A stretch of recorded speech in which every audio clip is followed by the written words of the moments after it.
नमस्कार। पहाड़ों में चुनाव का मौसम आ गया है। सर्दी के साथ साथ इस बार चुनावी गर्माहट भी देखने को मिलेगी। चुनाव की तारीखों का ऐलान हो गया है। 12 नवंबर को वोटिंग होनी है और तारीखों के ऐलान के साथ ही देश की सबसे भरोसेमंद सर्वे एजेंसी सी वोटर का भी सर्वे आ गया है। यह सर्वे बताता है कि इस बार पहाड़ों में मिथक टूटने वाला है। हिमाचल प्रदेश का जो गणित था कि यहां सत्ता स्विंग होती थी, लेकिन इस बार ऐसा होता नहीं दिख रहा है। इस बार सर्वे में बीजेपी को 38 से 46 सीटें मिल रही है, वहीं कांग्रेस के खाते में 20 से 28 सीटें जा रही हैं। हमारे साथ सी वोटर से खालिद जुड़े हुए हैं। खालिद जी हैं और वरिष्ठ पत्रकार विचित्र मणि राठौर भी हमारे साथ जुड़े हुए हैं। सर, आपका भी स्वागत है। खालिद जी, सबसे पहले मैं आपसे पूछना चाहूंगा कि ये सर्वे में जो बात है, क्या यही चीज हमें नतीजों में देखने को मिलेंगे? देखिए, ये तो हमारा आज का स्टडी है। अभी चुनावों में तकरीबन 1-1.5 महीना है, तो आगे देखेंगे कौन कौन सी पार्टियां अपनी क्या रणनीति अपनाती हैं। लेकिन जिस हिसाब से दोनों पार्टियां अभी तक चुनावों की तैयारी में लगी हुई थी, उस हिसाब से तो लगता है कि ये नतीजे लगभग इसी तरह से आने वाले हैं। क्योंकि हम देखें कि बीजेपी और कांग्रेस यही दो मेन पार्टियां, हालांकि यहाँ पे इस बार आम आदमी पार्टी ने भी एंट्री की है, लेकिन हमारे सर्वे के हिसाब से उसका कोई बहुत ज़्यादा वोट शेयर नहीं है। तो मेन जो लड़ाई है वो कांग्रेस और बीजेपी के बीच में ही है। और दोनों पार्टियों की अगर हम तैयारी देखें तो आज जो मेन लीडरशिप है कांग्रेस की, यानी कि गांधी फैमिली, आज उन्होंने पहली बार जो है रैली की है यहाँ पे। जबकि के मार्च में 5 राज्यों के चुनाव आए थे, नतीजे आए थे, जिसमें यूपी, पंजाब, उत्तराखंड वगैरह, उसमें 5 में से 4 जगह बीजेपी जीती थी। ठीक है। और तब से लेकर के अब तक बीजेपी की टॉप लीडरशिप यानी कि प्राइम मिनिस्टर नरेंद्र मोदी हिमाचल प्रदेश 5 बार जा चुके हैं। तो ये दोनों चीज़ें दिखाती हैं कि दोनों पार्टियों की लीडरशिप इलेक्शनरिंग को कितना सीरियसली लेती है और वो कितना एग्रेसिवली आगे चुनाव लड़ेंगे। तो वो सब तैयारियों को देखते हुए तो ये लगता है कि ये लीड कांग्रेस अगर कवर अप कर पाए तो बहुत अच्छी बात है, लेकिन लगता मुश्किल है। विचित्र जी, केरल और उत्तराखंड में भी सत्ता स्विंग होती थी। क्या लगता है हिमाचल में भी ये मिथक टूटने वाला है? कांग्रेस से बीजेपी अपना सत्ता में फिर से वापसी करेगी, कांग्रेस को मौका नहीं मिलेगा? सोचना पड़ेगा या कि पब्लिक के पास ऑप्शन जैसे नहीं मिल रहा है, कोई विकल्प नहीं दिख रहा है। विकल्पहीनता की स्थिति में बीजेपी वहां जीतती हुई दिख रही है। कांग्रेस ने लगभग मैदान छोड़ दिया है। जैसा कि खालिद साहब ने बहुत सही कहा कि 2000 माफ कीजिएगा, मार्च में जब 5 राज्यों के चुनाव हुए, 4 में चुनाव बीजेपी जीती। जिस दिन नतीजे आए, प्रधानमंत्री ने अपने बीजेपी दफ्तर में जाकर के जिस तरह से दुंदुभी बजाई, और उसके अगले दिन ही वो गुजरात चले गए थे। गुजरात में भी चुनाव होने वाला है, लेकिन बीजेपी, कांग्रेस का शीर्ष नेतृत्व में कौन है? राहुल गांधी हैं, प्रियंका गांधी हैं और सोनिया गांधी हैं। सोनिया गांधी अस्वस्थ हैं और सोनिया गांधी की उम्र भी हो गई है, लेकिन राहुल गांधी और प्रियंका गांधी जिस तरह से निष्क्रियता दिखा रहे हैं, उसमें लोगों के पास कोई दूसरी आशा की किरण नहीं दिख रहा है। तो लोगों को लगता है कि ऐसी कांग्रेस जो उनके हितों को नहीं साध सकती है, उनसे सीधा जुड़ नहीं सकती है, उनके जो सवाल हैं उन सवालों को एड्रेस नहीं कर सकती है, जो बुनियादी सवाल हैं, गरीबी का है, बीमारी का है, बेरोजगारी का है, बढ़ती हुई महंगाई का है, उन सवालों से अगर वो कांग्रेस जुड़ नहीं रही है तो लोगों को लगता है कि बीजेपी ही सही। कम से कम भारत का प्रधानमंत्री अगर 6 महीने या 7 महीने में 5 बार वहाँ चला जाए तो किसी भी एक छोटे राज्य के लिए वो उसी में गौरव का एहसास करती है। प्लस प्रधानमंत्री जब गए तो वो हवा में ही नहीं गए, उन्होंने अपनी तरफ से कई उद्घाटन और शिलान्यास भी किए, कई योजनाओं का भी ऐलान किया, 6000 करोड़ रुपए से ज़्यादा का ऐलान किया। वो जमीन पर कब उतरेगा, वो योजनाएं उतरेंगी या नहीं उतरेंगी, वो बात की चीज़ है। लेकिन इससे खालिद जी, हिमाचल में जब उपचुनाव हुए, 1 लोकसभा सीट और 3 विधानसभा सीटों पर जब उपचुनाव हुए, तो चारों जगह कांग्रेस की जीत हुई। लेकिन जो नतीजे उपचुनाव में आए वो हमें इस बार विधानसभा चुनाव में क्यों नहीं देखने को मिल रहे हैं? देखिए, जिस वक्त मंडी लोकसभा का उपचुनाव हुआ था, यहाँ से प्रतिभा सिंह जीती थी। यहाँ जीती थी। आपको बता दूं, कांग्रेस की तरफ से वीरभद्र सिंह हिमाचल प्रदेश में बहुत बड़ी एक फिगर थे। ठीक है। बीजेपी और सत्ता के बीच में वो अक्सर आकर के खड़े होते थे हर अल्टरनेट चुनाव के बाद, और उनकी डेथ के बाद उस वक्त जो था एक सिंपैथी फैक्टर था और एंटी इनकम्बेंसी भी थी। तो जस्ट इमीडिएटली डेथ के थोड़े दिन बाद उनके वो चुनाव हुए थे, तो सिंपैथी फैक्टर में वो चुनाव जीते। और अगर कांग्रेस सही से उसके बाद अगर काम करती। उसके बाद हुआ ये कि वहाँ पे उनकी डेथ के बाद कांग्रेस में ग्रुपिज्म बहुत ज़्यादा बढ़ गया। उनकी डेथ के बाद बहुत सारे नेता वहाँ पे मुख्यमंत्री पद के दावेदार हो गए। कांग्रेस टॉप लीडरशिप का प्रॉब्लम ये रही, अभी तक वो कोई सीएम फेस अनाउंस नहीं कर सके हैं। वहाँ के जनरल सेक्रेटरी इंचार्ज और वहाँ के पीसीसी चीफ में हमेशा फैक्शनलिज्म रहा। तो ये एक बड़ा रीज़न रहा है कि कांग्रेस जिन चीज़ों पे कैपिटलाइज कर सकती थी। भाई देखिए, जैसे उन्होंने कहा पिछले चुनावों में जो है लॉ एंड ऑर्डर बहुत बड़ा मुद्दा था। हमारे सर्वे में भी इस बार निकल के आ रहा है कि मुद्दे हैं। लोग वहाँ पे 49% लोग कह रहे हैं कि अनएम्प्लॉयमेंट उनके, बेरोजगारी उनके लिए बहुत बड़ा मुद्दा है। लेकिन दिक्कत यह है कि जो अपोजिशन है, जो इन चीज़ों पे कैपिटलाइज कर सकता है, जो इन चीज़ों पे पब्लिक परसेप्शन को चैनलाइज कर सकता है, उस तरह से काम ही नहीं कर रहा। वो बेसिकली ग्रुपिज्म में ज़्यादा इन्वॉल्व है। तो आप सत्ता को कहाँ से घेर पाएंगे? दूसरी तरफ प्राइम मिनिस्टर नरेंद्र मोदी, जिनकी अप्रूवल रेटिंग हमारे सर्वे के हिसाब से बहुत ज़्यादा हाई है, यहाँ पे सीएम के लिए अगर आप देखेंगे तो बहुत ज़्यादा अच्छी रेटिंग नहीं है। जितने परसेंट लोग उनका काम को अच्छा कह रहे हैं, लगभग उतने ही खराब भी कर रहे हैं। लेकिन उन सारी चीज़ों पे आकर के जब प्राइम मिनिस्टर जो इतने पॉपुलर हो चुके हैं आज के वक्त में, और उनकी अप्रूवल रेटिंग इतनी हाई, जब वो इतनी बार विजिट करते हैं, लोगों से कनेक्ट एस्टेब्लिश करते हैं, तो बीजेपी के वो नेगेटिव्स को जो है वो सबड्यू कर देते हैं। ये ऐसा क्यों है? जो सर्वे की रिपोर्ट है उसके अनुसार 37, हमने जब लोगों से पूछा कि बीजेपी सरकार का कामकाज कैसा है, तो 37% लोगों ने कहा कि कामकाज अच्छा है, जबकि 34% लोगों ने कहा कि कामकाज खराब है। तो ये 34% लोग जो काम को खराब कह रहे हैं, वो उनका वोट जो है तो कांग्रेस क्यों नहीं ले पा रही? वही बात है कि वो कांग्रेस को वोट जाता है, और जो औसत जो लोग बोल रहे हैं, तो जो औसत वोट वाले होते हैं वो अमूमन सरकार से नाराज ही हो जाते हैं अगर विपक्ष उसको कैपिटलाइज करने की क्षमता रखे। लेकिन आप देखिए, राजनीति कई जगह प्रतिध्वनियों पर भी चलती है। वो इकोसिस्टम एक होता है उसका। आपने कहा उत्तराखंड में इस बार कांग्रेस को जीत जाना चाहिए था, कांग्रेस नहीं जीती, वहाँ पर बीजेपी रिपीट कर गई। केरल में कांग्रेस को पिछली बार जीत जाना चाहिए था, वहाँ कांग्रेस नहीं जीती, लेफ्ट फ्रंट ने वहाँ पर जीत हासिल कर ली। इससे लोगों, ऐसा नहीं है कि कोई दूसरे ग्रह पर है हिमाचल प्रदेश, वहाँ के लोगों को भी ये लगता है कि कांग्रेस एक सीरियस खिलाड़ी नहीं है। कांग्रेस का जो नेतृत्व है उसके लिए राजनीति एक पार्ट टाइम जॉब जैसी है, चाहे वो प्रियंका गांधी हो या राहुल गांधी हो। तो इसी का नतीजा है कि जो नाराजगी है वो नाराजगी वाला वोट उनको मिलेगा भी। जैसे कि जैसे एक चीज मैं कर दूं, जैसे कि अभी आज इसको कांग्रेस को इस बार कितना परसेंट वोट मिल रहा है? 35%। तो वो जो 34% नाराज जो बता रहे हैं वो वोट तो मिल ही रहा है, लेकिन बीजेपी को जो 46% वोट मिल रहा है, तो इसी से खेल बदल जा रहा है ना। कांग्रेस की कोशिश ये होनी चाहिए थी कि उस 35 को वो 50 तक ले जाए, लेकिन कांग्रेस कुछ कर नहीं रही है। वो तो भाग्य भरोसे उनको जो वोट मिल रहा है। देखिए, जैसे अभी विजित मनी जी ने एग्जाम्पल दिया उत्तराखंड का बहुत सही एग्जाम्पल है कांग्रेस की स्ट्रेटेजी, उसकी प्रायोरिटीज़ को समझने के लिए। उत्तराखंड में सबसे बड़ा चेहरा थे हरीश रावत, और उन्होंने लास्ट टाइम तक उनको इन्वॉल्व करके रखा पंजाब में। ठीक है, पंजाब में सिद्धू और उनकी लड़ाई में वो मतलब लोग चाह रहे थे कि वो वापस आ जाएं भाई अपनी वो सेवा, और जब वो वापस आए तो वो अपनी ही सीट में उलझे रह गए। तो आपकी प्रायोरिटीज़ क्या? अब उसमें क्या हुआ, आपने पंजाब भी खो दिया, उत्तराखंड भी खो दिया, जबकि उत्तराखंड में इतनी ज़्यादा नाराज़गी थी कि आपको 3-3 चीफ मिनिस्टर बदलने पड़े। हमारा सर्वे कह रहा था कि चीफ मिनिस्टर से इतनी नाराज़गी है कि वो अपनी सीट भी हार सकते, वो अपनी सीट हार गए, पुष्कर सिंह धामी। लेकिन कांग्रेस को अपनी स्ट्रेटजीज़ और प्रायोरिटीज़ को बहुत ज़्यादा क्रिस्टल क्लियर नहीं कर पा रहे हैं। ऐसा लगता है जैसे उनकी टॉप लीडरशिप परेशानियों से या जो दिक्कतें होती हैं उनसे भागती है, बजाय उनको बैठ करके सॉल्व करने से। और दूसरी बात, जिस चीज़ का अब चुनाव हो रहा है, इंटरिम प्रेसिडेंट होना या राहुल गांधी का वो जिम्मेदारी ना लेना, वो एक जैसे एक बहुत सेकंड UPA 2 में बहुत फेमस टर्म हुई थी पॉलिसी पैरालिसिस, वो उस वक्त हुआ था गवर्नमेंट की फंक्शनिंग को लेकर के।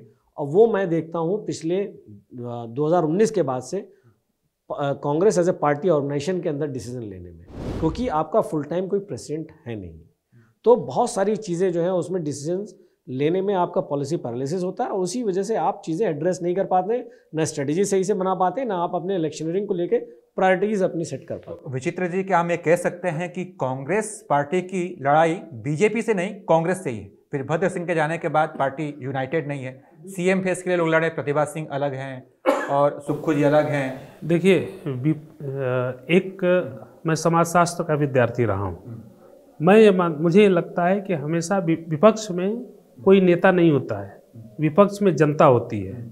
अब उस जनता के बीच जो विपक्ष का दावेदार व्यक्ति, प्रभावशाली व्यक्ति जाएगा, जनता उसके साथ हो जाती है। यहाँ त्रासदी ये है कि विपक्ष में कांग्रेस है और वो कांग्रेस जनता के बीच नहीं जाती है। दूसरी तरफ प्रधानमंत्री नरेंद्र मोदी जब होता है तब लोगों के बीच चले जाते हैं। प्लस चुनाव क्या है, सिर्फ मुद्दे पर ही नहीं लड़े जाते हैं, भावनात्मकता भावनाओं पर भी लड़ा जाता है। प्रधानमंत्री हिमाचल प्रदेश में जब संगठन में वो होते थे, जब सरकार में नहीं थे, मुख्यमंत्री भी नहीं बने थे गुजरात का, तो वो हिमाचल के प्रभारी रहे हैं। कई बार उनका एक जगह मैंने सुना था कि वहाँ पर वो, यहाँ पर ये गोभी होता है, वहाँ पर वो होता है, तो वो चप्पे चप्पे को जानते हैं। कांग्रेस के नेतृत्व की दिक्कत ये है कि वो लोगों से जुड़ नहीं पा रही है, और जो नहीं जुड़ पाई उसी का नतीजा ये है कि उनको 35% तो वोट मिल रहा है, सीटें भी जैसा सी वोटर का है उसमें लग रहा है कि पिछली बार से 1-2 सीटें ज़्यादा मिल जाए, लेकिन वो उससे लोगों में निराशा ही होगी। उनके पार्टी के एमएलए को भविष्य में अपने साथ रखने में मुश्किल हो जाएगी। अगर ये जो सर्वे है, ओपिनियन पोल है, अगर ये सही नतीजे में बदल गया तो कांग्रेस के लिए आने वाले दिन बुरे होंगे। सी वोटर ने लोगों से यह भी पूछा कि सीएम के चेहरे पे उनकी पहली पसंद कौन है, तो जयराम ठाकुर को लोगों ने कहा कि 32% लोगों ने जयराम ठाकुर को अपनी पसंद बताया, वहीं 26% लोगों ने अनुराग ठाकुर को अपनी पसंद बताया।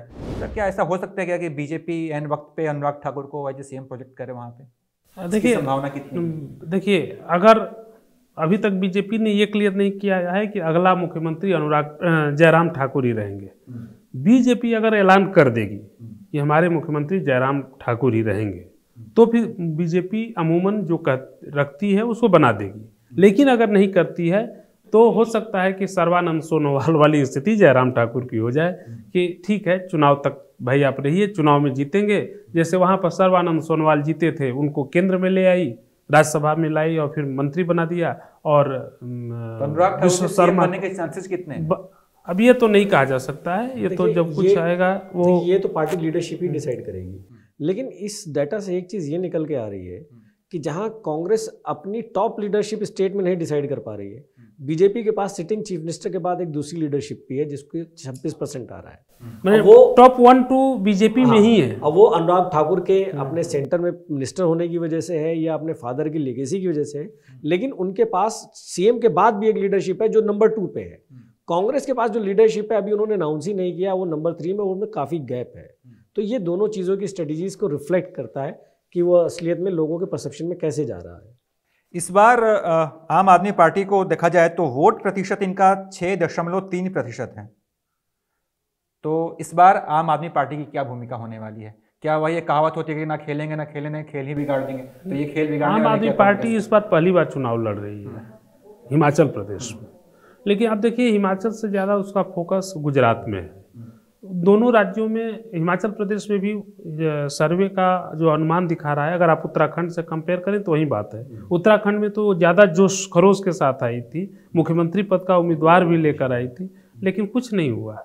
तो यहाँ पर भी आम आदमी पार्टी अभी नहीं होगी। लेकिन अगर कांग्रेस ऐसे ही खेलती, ऐसे ही चुनाव लड़ती रही, तो 1 चुनाव, 2 चुनाव, 3 चुनाव में जो विपक्ष की जो असंतोष है जनता का, वो अपने लिए हो सकता है कि आम आदमी पार्टी में आशा ढूंढे। देखिए, आम आदमी पार्टी के कुछ बड़े नेता बीजेपी में शामिल हो गए थे, तो मुझे लगता है कि वहाँ पे वो दिल्ली के नेताओं के भरोसे चुनाव लड़ रहे हैं हिमाचल में। वो सभी जगह जो है दिल्ली के, सभी जगह दिल्ली के भरोसे। क्या जयराम ठाकुर के बल पर, जयराम ठाकुर के बल पर हिमाचल प्रदेश बीजेपी जीतने का दम दिखाएगी? ऐसा होता तो प्रधानमंत्री नहीं, बीजेपी भी, प्रधानमंत्री नरेंद्र मोदी को 5 बार नहीं जाना पड़ता। अभी मुश्किल से 22 दिन के अंदर इस बीच 5 जिलों में वो घूम कर आए। मई में 17 दिन में 2 बार गए। उतने छोटे से राज्य में बार बार प्रधानमंत्री को क्यों जाना पड़ा? देखिए, विचित्र जी, उपचुनाव का जो परिणाम रहा जो हिमाचल प्रदेश में, वो विधानसभा में क्यों नहीं दिख रहा? मतलब कहाँ? ये कोई जरूरी नहीं है। आप ये देखिए कि उपचुनाव का, जब ये 2017 लोकसभा चुनाव के बाद, उत्तर प्रदेश में विधानसभा चुनाव के बाद जो उपचुनाव हुआ था, उसमें बीजेपी जीत नहीं पाई थी। ज़्यादातर सीटों पर विपक्ष जीता था। कुछ अपना इन लोगों ने अपना हिसाब किताब भी किया था, और यहाँ तक कि गोरखपुर से भी बीजेपी हार गई थी। लेकिन उसी से हौसला मिला बीएसपी और समाजवादी पार्टी को। इन लोगों ने गठबंधन भी किया, बावजूद इसके लोकसभा में नहीं जीते। चुनाव कोई गणित का नियम नहीं है कि 2+2 = 4 ही होगा। चुनाव में 2+2 22 भी हो सकता है और 2+2 जो है शून्य पर भी आके खड़ा हो सकता है। खालिद जी, वहाँ पे हिमाचल में कांग्रेस का बड़ा नेता कौन है? किसको हम माने? प्रतिभा सिंह को माने कि सुक्खू को माने कि? वही मैं कह रहा हूँ ना कि उनके वीरभद्र सिंह की डेथ के बाद वहाँ कई सारे जो है सीएम के क्लेमेंट्स वहाँ पे दावेदार वहाँ पैदा हो गए। अभी तक अगर देखें तो पीसीसी चीफ वहाँ पे प्रतिभा सिंह है, यही है। लेकिन वहाँ पे जब तक पार्टी किसी को डिक्लेयर नहीं करेगी कि ये सीएम का चेहरा है, तब तक आप उसको मान नहीं पाएंगे, ठीक है। और बाकी जो लीडर्स हैं उनकी कोई मतलब इनको कह लीजिए, चाहे जो भी वीरभद्र सिंह जी की फैमिली से आती है, एक लीगेसी है, तो उनकी फॉलोइंग किसी भी दूसरे लीडर से ज़्यादा है। लेकिन वो लीडर भी अपने आप को फुल फ्लेजेडली फील्ड में तभी उतारने में कंफर्टेबल महसूस करता है जब पार्टी उसको कहती है ठीक है साहब, आपको हमने कमान दी, आप जाके संभालिए। वहाँ कोई अनाउंस इस तरह का कांग्रेस ने अनाउंस नहीं किया है, बल्कि उनके और जो Rajiv Shukla general secretary incharge है, कांग्रेस की फंक्शनिंग में जनरल सेक्रेटरी इंचार्ज का बहुत बड़ा रोल होता है। तो उसमें जो स्ट्रॉन्ग फैक्शनलिज्म है, तो इसलिए हैं यही सबसे बड़ा फेस। लेकिन क्या उन्हें सीएम फेस बना करके आप और स्ट्रॉन्ग दावेदार, जब तक आप किसी को घुड़सवार को आप नहीं देंगे, कि घोड़े तो आपने दे दिए हैं, कोई घुड़सवार भी तो आप देंगे ना भाई कि आप लीड करिए। अब आप उसको किसी को आप अनाउंस ही नहीं कर रहे हैं। इसमें एक चीज़ और भी है कि आप देखिए कि बीजेपी में जो दो नाम हैं, जयराम ठाकुर और अनुराग ठाकुर, ये दोनों तुलनात्मक रूप से यंग हैं, ये अभी फिट हैं। जबकि प्रतिभा सिंह बिल्कुल वो 80 साल की हैं। अब कांग्रेस के साथ दिक्कत है कि आप चुनाव में इम्प्रेशन भी काम करता है। एक आदमी आपके सामने यंग डायनामिक दिखता हुआ हो, दूसरा एक उम्र के ढलान पे हो, तो पब्लिक को हमेशा लगता है कि जो यंग है, डायनामिक है, वो परिश्रम कर सकता है, देर तक टिक सकता है। ये एक फैक्टर काम करता है। दूसरी बात ये है, सबसे बड़ी इसमें एक महत्वपूर्ण चीज़ ये है कि जो केंद्रीय नेतृत्व होता है उसका दखल अगर हो, वो बात अगर इन्वॉल्व हो जा करके वहाँ पे लोगों से मिले, तो नेतृत्व जो स्थानीय नेतृत्व है उसमें भी उत्साह आता है, वो जोश से काम करते हैं। आइडियली ये होना चाहिए था, जब कांग्रेस को दिखा कि हमारे सबसे बड़ा चेहरा अब नहीं रहा, तो कांग्रेस लीडरशिप को, जैसे मोदी जी 5 बार गए, इनको कम से कम 10 बार जाना चाहिए था। वहाँ पे लोगों के साथ साथ जो लोकल जो वहाँ स्टेट लीडरशिप थी, वहाँ पे आपको वो बैलेंस देखना चाहिए था कि आप किस, मान जैसे प्रतिभा सिंह जी भी एजेड हो रहे हैं, तो किस कौन यंग फेस है जिसमें पोटेंशियल है, जिसको आप स्टेट लीडरशिप के लेवल पे आप ग्रूम करें। आप उसको ग्रूम करते, आप उसको पोजीशंस देते, आप उसके डिसीजंस में देखते क्या डिसीजंस वो ले रहा है, फिर आप एक सही वक्त में आकर के बोलते कि ठीक है कांग्रेस की तरफ से he will be leading the command. लेकिन वो हुआ नहीं, वो लीडरशिप अभी तक एक बार नहीं गई है वहाँ पे। आम आदमी पार्टी के प्रचार अभियान की और कांग्रेस के प्रचार अभियान की तुलना करें तो ज्यादा उग्र किसका दिख रहा है? देखिए, आम आदमी पार्टी अभी नोटिस नहीं लिया जा रहा उसका, इसलिए उस पर बहुत ज़्यादा चर्चा करने चला रही है। हाथ पर चलाना एक बात है, उसने उत्तर प्रदेश और उत्तराखंड में भी चलाया था, तो उससे उस पर बहुत ज़्यादा कहने के लिए नहीं है। असल चीज़ कांग्रेस पे अभी भी है, कांग्रेस ही असल में विपक्ष के लिए है। अब आज 14 अक्टूबर है, 12 नवंबर को चुनाव है, 29 दिन है, 31 का महीना है। 29 दिन में कांग्रेस जमीन आसमान एक तो नहीं कर देगी, जो इनके लक्षण अब तक के दिखते हैं। आज पहली बार प्रियंका गांधी गई हैं, राहुल गांधी हैं ही नहीं, दोनों चुनाव से दूर हैं। आपके साथ कई बार चर्चा में मैं ये बात कह भी चुका हूँ। तो उसमें बावजूद इसके मैं कह रहा हूँ कि कांग्रेस ही चर्चा में है। विपक्ष के लिए अभी भी वहाँ पर जो भी दिख रहा है वो कांग्रेस ही दिख रही है। वो कांग्रेस जो दिख रही है, लोग जो असंतोष है लोगों में, गरीबी और वोट कांग्रेस के पास ही जा रहा है, वो बिल्कुल आम आदमी पार्टी के पास नहीं, गरीबी और बेरोजगारी जैसे सवाल पर। लेकिन जितना मिल रहा है उसमें बाकी जो बोलते हैं ना कि जीतने वाले जो विनिंग फैक्टर वोट है, उस वोट को कांग्रेस जोड़ने में सर्वथा नाकाम दिख रही है। अच्छा, हम देखें यहाँ पे कांग्रेस का जो वोट शेयर है वो 35.2% है और आम आदमी पार्टी का 6.3% है। अगर आपका वोट जो है ये अगर कांग्रेस में के पास चला जाता तो कांग्रेस जो है सो बीजेपी के करीब करीब दिख रही है वोट शेयर के मामले में। नहीं, एक चीज मुझे एक चीज बोलना है इसमें। हमें कभी भी, जैसे अमूमन लोग ये जोड़ते हैं कि आम आदमी पार्टी का जो वोट है, खालिद भाई ज़्यादा बता सकते हैं, वो कांग्रेस के साथ जुड़ जाएगी या नहीं होता तो कांग्रेस, ऐसा नहीं है। हो सकता है कि वो बीजेपी का भी वोट काट रहे हो, क्योंकि बीजेपी को पिछली बार ज्यादा वोट मिला है। हाँ, तो ज्यादा कांग्रेस का काट रहा है, लेकिन काट वो दोनों का ही रहा है। क्योंकि आप देखिए पिछली बार बीजेपी को ज्यादा वोट मिला था। देखिए आप जो कहना चाह रहे हैं, आप ये कहना चाह रहे हैं कि साहब यहाँ से नाराज होकर चले गए, अगर ये नहीं जाते तो आप जीत जाते। दिक्कत ये है कि जिसको आप सोच रहे हैं कि ये जीत जाता, जब वही लड़ने की उस हिम्मत नहीं दिखा रहा तो वो कहाँ से जीत जाएगा? भाई प्रायोरिटीज आपको सेट करनी मुद्दे ही सुस्त गवाह चुस्त। आपका 2004 में राहुल गांधी की एंट्री हुई है पॉलिटिक्स में। 2004 से आज 18 साल में सबसे एम्बिशियस उनका एक प्रोग्राम चल रहा है, भारत जोड़ो यात्रा। इसी भारत जोड़ो यात्रा के दौरान 2 इलेक्शंस हैं। आपको कौन सी चीज़ रोक रही थी कि आप जो है 10-15 दिन आप जो है उसी दौरान जो है गुजरात में देते और हफ्ता 10 दिन जो है हफ्ता भर आप हिमाचल में देते? लास्ट टाइम में अगर आप देखेंगे, पहली बार हुआ था जब से बीजेपी वहाँ पावर में आई है, 95 में आई थी, फिर बीच में 17-18 महीने अगर आप छोड़ दें शंकर सिंह वाघेला वाले, तो लगभग वो लगातार पावर में है। पहली बार हुआ था कि बीजेपी वहाँ 100 सीटों से कम हुई थी, 99 पे आई थी। और पिछली बार में अगर राहुल गांधी की कैंपेनिंग आप देखें तो पहली बार ये भी हुआ था कि कांग्रेस की कोई टॉप लीडरशिप, अमूमन जो गांधी फैमिली से है, वो होता यह था कैंपेनिंग के वक्त में आते थे हेलीकॉप्टर से उतरे, रैली की, चले गए। राहुल गांधी ने पिछली बार पहली बार हर जो गुजरात के 4 रीजन है, चारों रीजन में 3-3 दिन दिए थे। वो वहाँ रहे थे, वहाँ लोगों से इंटरेक्ट किया था, और कोई ऐसा मुद्दा भावनात्मक उन्होंने नहीं उठाया था जिससे कि हिंदू वोट्स के सेंटीमेंट्स को बीजेपी उभार सकती। यानी कि स्ट्रेटजिकली उन्होंने सही मुद्दे उठाए थे।